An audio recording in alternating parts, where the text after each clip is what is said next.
All right. So since we're starting the recording now, we're going to be talking about one of the most popular frameworks that executive coaches and all coaches use with their clients. It's what we call the GROW model. Now, if some of you were part of the coaching community of practice or perhaps the Blue Core coaching program, you might have learned about this. It's actually covered in an incredibly awesome book, which I would recommend to everybody, not just to use for yourself, but also to use with others that you might be working with collaboratively, future teammates, whatever it might be. And I'm going to put it in the chat. The book is called Coaching for Performance by Sir John Whitmore. And Sir John Whitmore is considered kind of one of the early, maybe like one of the fathers of coaching to some extent. Goes back to the 70s and 80s when he was really trying to build out a framework for how people could help or how coaches could help business professionals. Because up until then, we knew all about coaching and athletics. But he had this thought after reading another book called The Inner Game of Tennis by Tim Galloway. And he had this idea, what if we applied this type of strategy that we use with athletes to business people? It would have to be a little different, but not that different. And so he started to write the ideas behind this, which was eventually published in a book called Coaching for Performance. And his earliest clients, one of his earliest enterprise clients was, coincidentally enough, IBM. Back in the early 80s, I think 81 or something like that. And he talks about it in the book, and he shares that story, how they hired him to help their executives become sharper in their thinking and improve their performance and all those types of things. And so he talks about having worked with IBM early in his career. But the model that he basically helped introduce the world to and helped introduce coaches to was called the GROW model. And it's an acronym that stands for goal, reality, options, and will. And when we work as coaches, our job is to, and by the way, there are many other frameworks, but this is perhaps one of the most popular ones. We help our clients go through the goal, reality, options, and will. And I'm going to break each one down and tell you what each one means. But this is what we're doing, is whether it's in 1, 2, or many sessions, many more sessions, we are helping people go through this. We start off by helping people with setting a goal. So we basically ask questions around, what are you trying to get out of this session? What do you want out of this session? That's the very micro level goal, like in the moment right now, what do you want out of this session? But I also ask things like, so what brings you to coaching? What do you want to achieve? What do you want to accomplish? And so it's an exercise in really getting somebody to tell me just right now, what is the situation you want? Here's one of the biggest roadblocks to getting this answer. It's that most people let the second letter, reality, get in the way of coming up with a really good goal. So they go, well, realistically, what I think I could do is, or what I think I could go for is, and there's a reason why John Whitmore put goal before reality. And it was because he found that anytime you thought about reality, you tended to lower the standard for your goal. You brought your goal down many notches, and it wasn't as exciting anymore. It was just a goal. Yeah, it's a realistic goal. I'll give you an example. When I was teaching in my Blue Core coaching cohort not too long ago, in a demo, I had somebody say that my goal is to speak at events, like to university students. Like I want to talk to them about careers in engineering and technology and all of that. I said, awesome, very cool. Tell me more about that goal. What are you looking to do? Like, give me a picture of what, the situation would look like. Well, there's, I'm thinking of my alma mater right now, and they have a really cool venue for this kind of stuff. And, I think it'd be great to just have like a nice group of people, and I said, oh, how many people do you see in the audience right now? Well, I don't know. I mean, I'd be fine with like 10, 15, maybe 20 would be cool. 25, we'll say 25. I'm like, you'd be fine with, or that's what you want? Well, no, I'd be fine. I mean, I'm thinking realistically, I'm not like some big time speaker and I don't know, they may not know me and I have no idea what I'm hearing right there as a coach is someone letting reality hold back their goals. And think about this, because we've all done this at some point. I know I do it. I still do it. And this is why my coach helps me, because my coach helps me realize that I think you are bringing that down a few notches, and I feel like you're not that excited about it. And so what he was doing was he was thinking that why would he fill a room with 100 people or 200 people or anything like that? And so I kept questioning. I go, well, what is it that makes you think that? He started explaining what it was. And then finally I said, okay, let's for a moment pretend that I could fill the room with as many people as you want. How many people would you ask for in the room? How many people do you need me to get into that room? And how many seats do you want me to fill? He's like, honestly, I would love it if I could speak to 100 students. And when he said that, like he picked himself up. I could see this through the camera, by the way. And he was up and he was more lit up. He was smiling a little bit more. He was into it. I go, tell me more about the room. Well, you know, and then when I'm done with the talk, like I feel like I would be coming off, like maybe there's like a little stage or a platform, and I would come off the platform and a whole bunch of students would come up to me and they'd want to exchange email addresses and they'd want to stay in touch and ask me more questions. Awesome. How big is that group? Oh, I don't know. You know, like maybe a few of them would come up. I'm like, oh, dude, stop it with that. How many do you see in that group? Like really right now, tell me how many you see.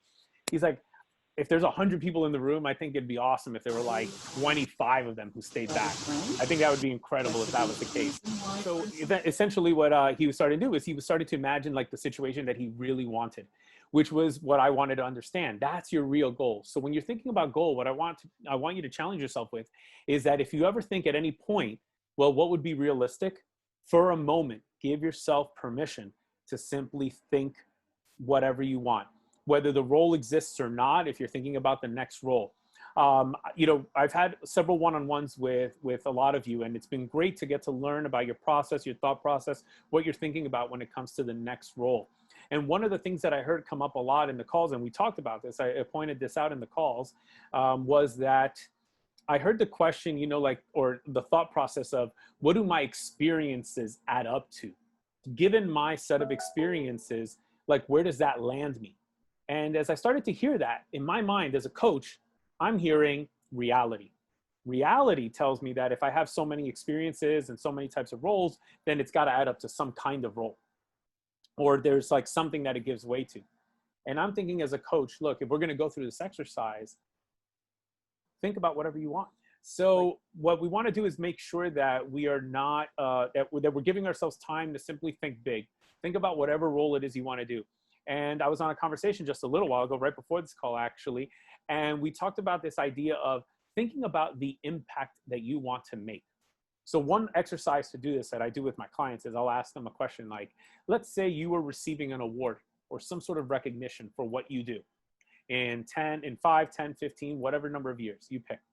And someone is introducing you and they're explaining why it is that you're getting this award. They're talking about you, the impact that you've made and whatever it is.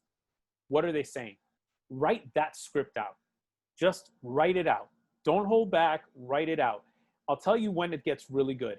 If you're writing by hand and your pen or pencil slows down, it means you're starting to get a little bit scared of what you're about to write, that maybe it's a bit too bold. That means the good stuff is coming out. Push through that discomfort and write those big, bold things. As a coach, that's what we're trying to do in a session through questions. I'm listening very carefully. Do I hear reality? Because I really want to separate this from reality. We're going to get there in a moment, but I want to, for a moment, separate it from reality and think about it, or think about the goal purely. So G, the first step in grow is, what do you want? What goal do you want? What result do you want to achieve? What outcome do you want to create? And really allow yourself to go as bold as you want. In my case, for me, some of those goals that I've set in life had to do with roles that didn't exist. I was going after things that people said, no, but nobody does that. Or that can't happen that way because there's policies and rules. But something inside me told me, oh man, but I really, really want this. I don't know if I'm going to get it. But I took them time, whether by accident or whatever it was, before working with a coach, to at least allow myself to think about it. And I thought about it, planted a little seed, and I didn't get it right away most of the time, but I always had it in the back of my mind as like, man, it would be cool if this could happen. And so I knew what it is that I wanted. The second step, R, reality.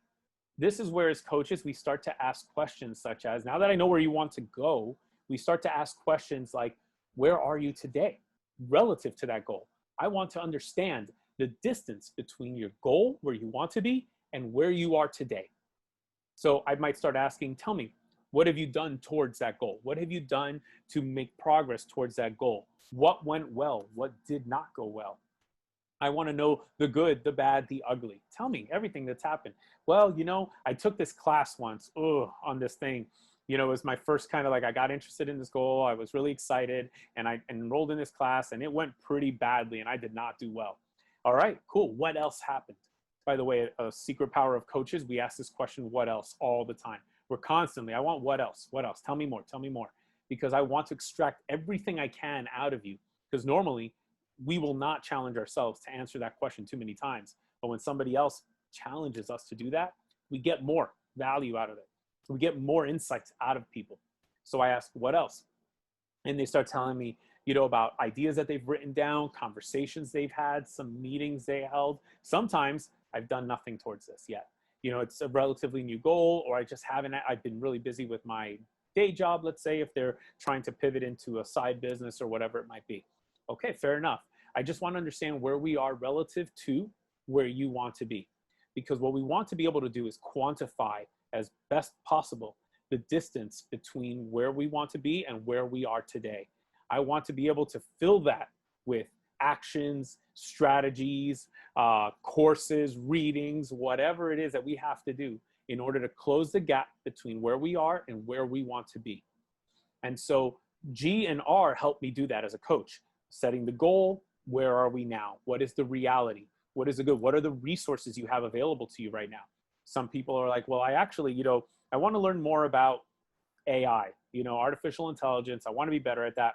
And maybe this person at the time is working at IBM or some other tech company, but they're not doing anything related to tech. So the resource that they might identify is, well, I actually have a lot of friends who work for my company who are in tech, or maybe they're not at the company anymore, but they still have those contacts. I go, awesome. So what can you do with that? Well, maybe I could book some time with some of these folks, with some of these developers, and maybe just interview them on what they do and learn a little bit more about what's going on there. Awesome. What else could you do? And they start thinking, maybe I could shadow them. Maybe I could find like a day or even just half a day or something where I could shadow them for a little while, maybe go to some of their events. Awesome. What else could you do? I suppose I could check to see if they have any professional development, maybe that's more targeted at them than at me. And maybe I could just enroll in some of that. What else? And I just keep pushing them to start figuring out what else. Like I want to understand, because now what I'm doing is I'm taking them from R to O, options. How do we begin to close the gap between where we are and where we want to be? And so we start to go into options. And that's where the what else becomes really powerful. Because as a coach, I want to extract every possible idea that I can out of you. I don't want to give them to you. I want to extract them out of you.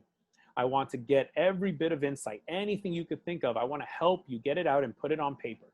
Does it mean you're going to have to go through all those options and do them all? Absolutely not. But what it does mean is that as we get more and more out, you're giving yourself more options.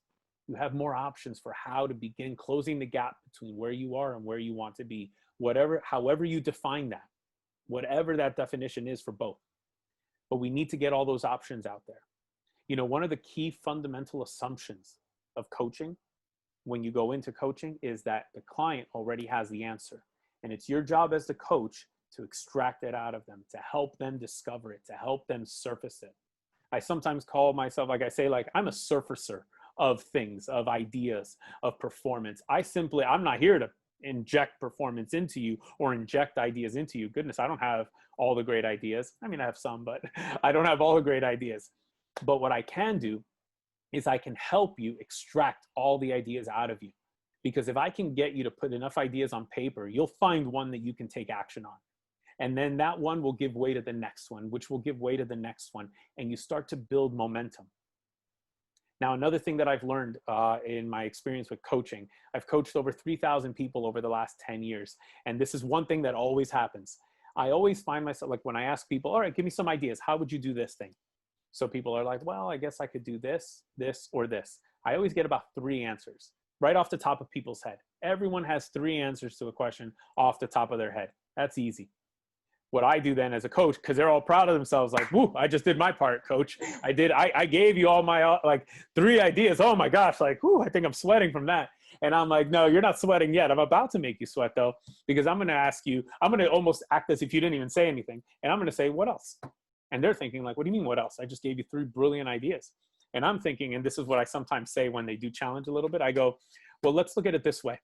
If those 3 brilliant ideas were really that brilliant, you wouldn't be here sitting in front of me. You wouldn't need me because you'd already be doing those things and they'd be working. But perhaps they haven't worked or they're not clear enough yet. So let's extract just a little bit more. Let's get a little bit more out of you and see what else comes out. So it takes a little while to go from 3 to 4 because you got to really think. This is where the work is starting to happen. I'm starting to challenge my client to think harder. So they're thinking, I give them the time. Sometimes I even go as far as turning off my camera because I don't want them to see me and feel any pressure of seeing me waiting for them. I go, oh, look, I'll turn off my camera. Just say the word when you're ready, but take a few minutes and just jot down a few ideas, anything. Don't judge it, just write it. We can judge them later. But for now, I need you to write them. So they take some time. And then after maybe a few minutes, they're like, I got a few. So they got like they get 4, maybe 5, 4, 5, and 6 start to come out. Well, I'm sure by now you're not going to be surprised by what I do next, because after I hear 4, 5, and 6, I say, what else? And they start to get 7, 8, and 9. And all of a sudden things start to get really interesting. Here's what experience has taught me, that when we get past idea 6, 7, 8, like when we get into 6, 7, 8, 9, that's where the good stuff starts to come out. That's where the really good ideas start to come out. It's the ideas that were always in you, but you never asked yourself the question to extract 6, 7, 8. You were at 1, 2, 3, maybe you got to 4 and 5, but rarely do we push ourselves into 6, 7, and 8. And so a coach simply helps you do that, not because we're giving you the ideas or because we have the ideas, it's because we know you've got them. You just need a little time to think. So we give you that space to think, give you the silence, turn off the camera, whatever it takes, and then you start to come up with those ideas and you start to write them down. And sometimes it's not even about getting that one idea. It's not idea number 8 or it's not idea number 9. Sometimes it's that all of a sudden you're like, you know what? If I fuse idea 8 with idea 2, I think I have something interesting here. Tell me more. What are you thinking about? And I use that session as an opportunity to help them think through the merger of 2 ideas to see what hybrid they might be able to come up with. What might they give birth to by bringing these 2 together, or a third one into the mix? So this is how we go through options. So we start with the goal. Where do you want to go? Then we go to R. Where are you right now relative to that? I start asking about options. How do I fill this gap? How do we close the gap between where you are and where you want to be? What are the ideas, the options, the strategies, the resources? What is it that we can leverage and use to get you there? And then finally, W. This is where we get into what we call the will, or will. What will you do? Because you're going to come up with a lot of ideas, and your mission is not to do all of those ideas, not to use every option. Because let's face it, if you could get to the goal, if you can go from R to G, if you can go from reality to the goal, and you could do it with only one of those options or 2 or 3 of those, why not, right? Why go through, 6, 7, or 8 ideas when you could do it in 2 or 3? And so that's the key right there, is let's do it that way. Let's shrink that. And so we decide, what will you do? So we start going through a process of, okay, so let's evaluate these, and which ones do you commit to attempting? Here's the other key, is that I don't know which ideas are better. I don't know if 6, 7, and 8 are in fact better. I tend to find that they are, so I know that there's already something there, but I really don't know, because this is not my field, this is not my world, this is your world. And I'm here to empower you to figure it out so that you own the victory. I don't want to own the victory. I don't want you to call me and say, Roger, thank you so much for making this happen. I didn't make anything happen. I don't make things happen for you. What I'm going to do is I'm going to unlock or unblock or help kind of nudge you in that direction, but I'm not here to do that for you. And so that's going to be the key. And in will, we start to figure out, what are those actions that you're going to take? What are you actually going to do? And once we nail down 2 or 3 options, whatever it is that you decide to go with, then we start to transition into, as a coach, now I go into, okay, great. So you mentioned you're going to commit to this action. When are you going to do that action? And you're like, well, probably it's Wednesday today. I don't know, maybe like by the end of this week. Oh, okay, that's great. So are you thinking Friday? I mean, end of the week, maybe Thursday, Friday, I don't know. I'm like, well, what day would be best for you to do this? Now, this is where I start to sound annoying as a coach, but I'm doing it for a reason. Because one of the things that research has shown is that the more clearly defined the action is, the activity, the time and place that you're going to do these, the day, time, and place you're going to do them in, the more likely it is you will take that action. What I'm also helping you do is troubleshoot. Because let's say you say end of the week, probably Friday, but you're not looking at your calendar, you're not looking at your phone, you don't see that Friday is actually the day that you've planned to spend with a niece, a nephew, a son, a daughter, or you've already blocked off for a series of meetings or for a day-long class. So Friday is going to come and you're going to be like, oh, that's right, I was going to do this thing. I'm like, you know what? I'll do it next week. I'll do it next week because I totally forgot I had this class. I'll just do it next week. Well, I can tell you what's going to happen. Wednesday or the week or two later, we're going to meet and I'll be like, hey, how did everything go? You mentioned, if I remember here, these are the 3 actions you were going to take. Oh my God, I totally forgot. It's not that you were lazy. It's not that you didn't want to do it. And that will happen sometimes, by the way, but it's not even always that. Sometimes it's just simply that we forgot. We had planned it for a day. We didn't troubleshoot ahead of time. There was already trouble on that day. And so as a coach, I help my clients through that by simply asking, okay, so what's happening on Friday? And then all of a sudden the client realizes that, no, Friday is actually not going to work. Okay, that's fine. So what other day could you do it? Well, it might have to go to Monday. Monday's fine. I'm not here to judge what day. It's, this is for you. I want to make sure that you stand the best chance of success. So I start asking about what time, where you're going to do it. You're like, well, I'll probably do it after, let's say, the person has like a day of meetings or interviews or whatever it might be. I'll do it in the evening. Cool. Where are you going to be in the evening? So what are you thinking, before dinner, after dinner? They start to answer those questions. I ask things like, where are you going to be when you do that? Well, I'll probably be in the dining room. And I'm like, okay, cool. And will that be the right space for you? Like, is that a place where you can do that kind of activity? Well, not come to think of it, my kids always come and they start to play. And if I'm there, they always have to run by and then they want me to play with them. And so, come to think of it, that might not be a good time to do it. We troubleshoot in advance. So now I've learned to do this to some extent. Obviously, it's not quite the way my coach does it with me, but I've learned to do this to some extent with myself. I think about what day, what's going on. I think about what I'm doing before that, because if what I'm doing before that might drain energy out of me because maybe it's going to be a really tough activity, I'm like, am I realistically going to do that thing? Am I going to read something that is difficult for me to read after I have gone through like 3 long back-to-back meetings that were very difficult and involved a lot of energy? Probably not. You know what? Let's do it the next day in the morning before all the craziness starts. That's when I'll probably realistically do it because I won't be as tired. I'll have more mental stamina, all of those good things. So GROW, goal, reality, options, and will. This is what coaches can help us go through. When you're working with a coach, whether it's the resume coach or the career coach or one through the EAP service that might help you with some other thing, whether it's financial, health, legal, anything. It is so important for us to know what it is that we want very specifically as possible, where we are today relative to it. And then, by the way, when you're working with somebody like, let's say, an expert, not a coach, but like, let's say like a lawyer, and you go to an accountant, a lawyer, or somebody with something, when you tell them where you want to go and where you are realistically, they're like, thank you. I could answer that question right now. That's what I do. I help you with I do the O for you. I do the options for you. Whereas a coach, the only difference is we're not the consultant. We're not the advisor. We're going to help you figure out all those options. We can get to that more quickly. A coach can also ask you better questions when they know where you're trying to go. When they don't know where you're trying to go, even if it's not perfectly mapped out, it's not crystal clear, but it's a rough picture of where you want to go. When they don't have any idea or any inclination, they just ask standard questions.